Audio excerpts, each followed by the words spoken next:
Anong mensahe ang kailangan nyong malaman ngayon o within 1 week from now?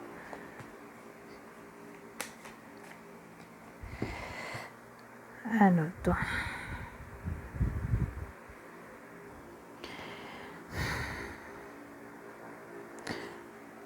Siguro yung iba sa inyo mapapaisip tungkol sa kanilang work, sa takbo ng kanilang career, o sabihin natin, dati nyong ka-workmate.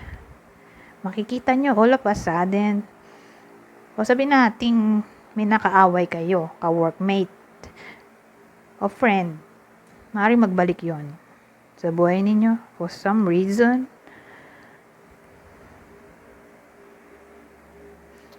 So, ganun eh. Pero sabihin naman natin na yun nga, nawawala na ng gana sa career. Magkakaroon ng awakening. O sabihin natin, nagpo-procrastinate yung iba sa inyo. Dito nga may pagbabago. Pero more like, sa career, na para bang mapapaisip. Yung iba sa inyo, masaya pa ba siya sa work niya? Sa tagal-tagal niya na sa work, walang promotion, walang increase salary. Na para bang napapaisip siya kung maghahanap na ba ng iba. Ganyan. So, yung iba sa inyo ay pwedeng maging ganito within 1 week from now. Ngayon o within 1 week from now.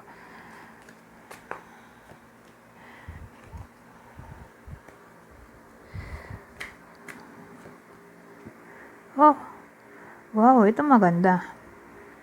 May wish kayo na magkakatotoo at sabihin natin ang wish ng iba sa inyo ay umamin na sa kalokohan yung puso nila o someone na parang pinaghihinalaan na sabihin ng katotohanan. Mangyayari yon. Okay, magko-confess siya sa ginawa niyang mali. Ganon. O makukonsent siya sa ginawa sa iyo o sa kung ano mang ginawa niyang hindi maganda. So again, may iba sa inyo na magkakatotoo ang wish nila kung yun ang gustong mangyari. Mag-confess sa maling ginawa. Sino yung possible person dito? Yung involved o partner. Ano to? Aries? Aries ulit? Double Aries? Capricorn. So, ayan.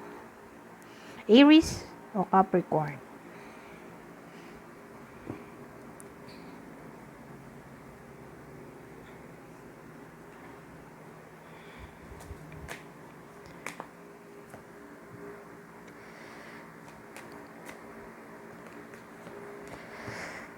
Oh.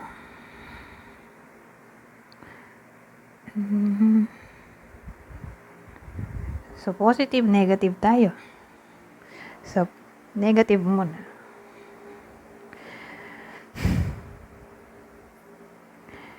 Yung negative, mukhang literal na negative in a way na magsisimulang mawala ang intimacy sa pagitan ninyong dalawa kung may ka-partner o kung sino man yung ka-close ninyo. Ayun, parang mawawala yung connection nyo for some reason. Madidiminish. Di lalo na kung magka-relasyon o mag-asawa. Yun yung negative.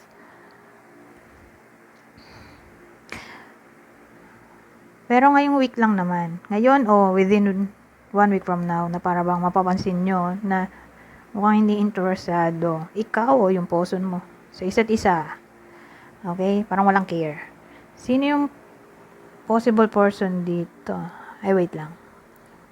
May positive pa pala. So, sa positive, good news. Kasi, halimbawa, recently, nag-away. Makakabati na. Yun yung good news. So, sino yung possible person o partner sa kwento na to?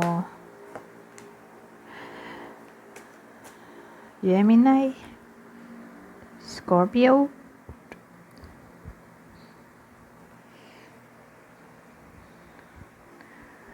tayo ng iba pa.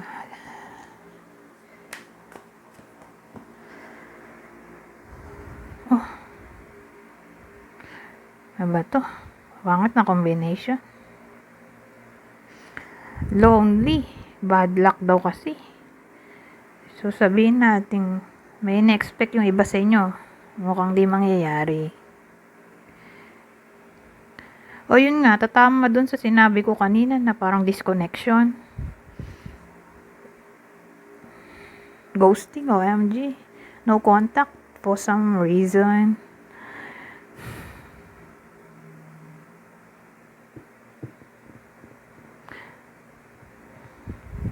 So, sino yung person dito? Pero tingin ko, konektado to dun sa kanina. Dito. So, wag na nating alamin kung sino yan. Kasi ito pa rin naman yun. Gemini, Scorpio. Yung person. Ha? Dito. Baliktad na naman. Puro baliktad. Sabihin natin may someone sa inyo na parang nagpaplano bisitahin ka. So, sabi niya, bibisitahin ka raw. O, uuwi sa hometown nyo. Ganon. Magkikita kayo kasi uuwi siya. O, pupuntahan ka niya. So, kung ganon yung plano, for some reason, baka di matuloy. Either matuloy o hindi. Pero malaki ang chance na hindi. Kasi may indecision tayo dito. Para bang naging salawahan. Hindi niya alam kung tutuloy ba o hindi.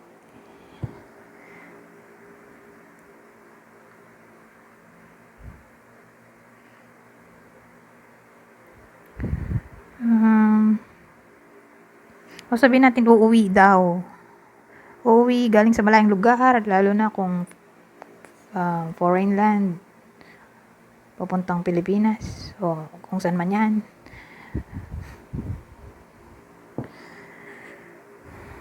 Mapopostpone, parang ganon.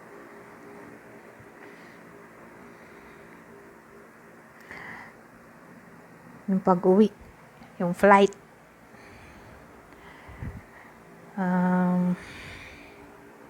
Sino nga yung possible na tao sa kwento na to?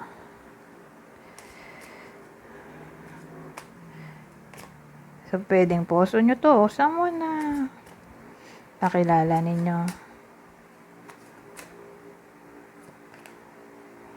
Capricorn.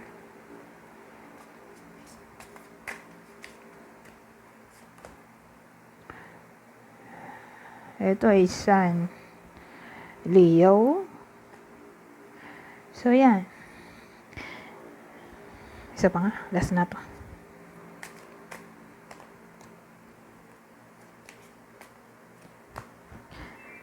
Dalawang baliktad na naman.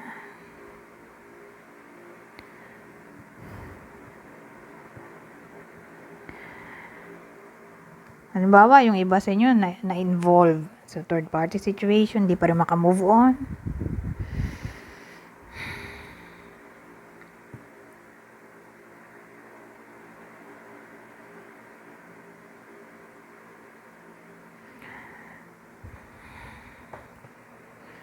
O sabihin nating single pa rin. Within 1 week from now, kasi parang ayaw pa niya maghanap ng iba. O hindi pa siya ready, may love ulit.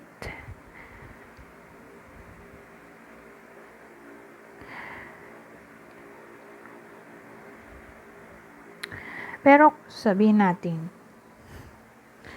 yung iba sa inyo, may mga tao na parang naninira. May gossiping kasi tayo dito. Naninira o nanchichismis. Mukhang may stuck kayo, may stagnation dito. May stuck pa rin kayo sa sitwasyon na para bang lagi kayong pinag-uusapan. Laging kayo yung topic kahit ayaw nyo. Ganun ang dating. Sabihin natin kinonfront na. Kahit kinonfront, ganun pa rin.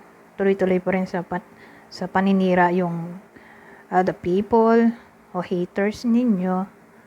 OMG. So, sino kaya yung possible na involved sa kwento na to? Sino yung someone na to? Sagittarius? Capricorn? Anyways, hanggang dito na lang. Goodbye for now.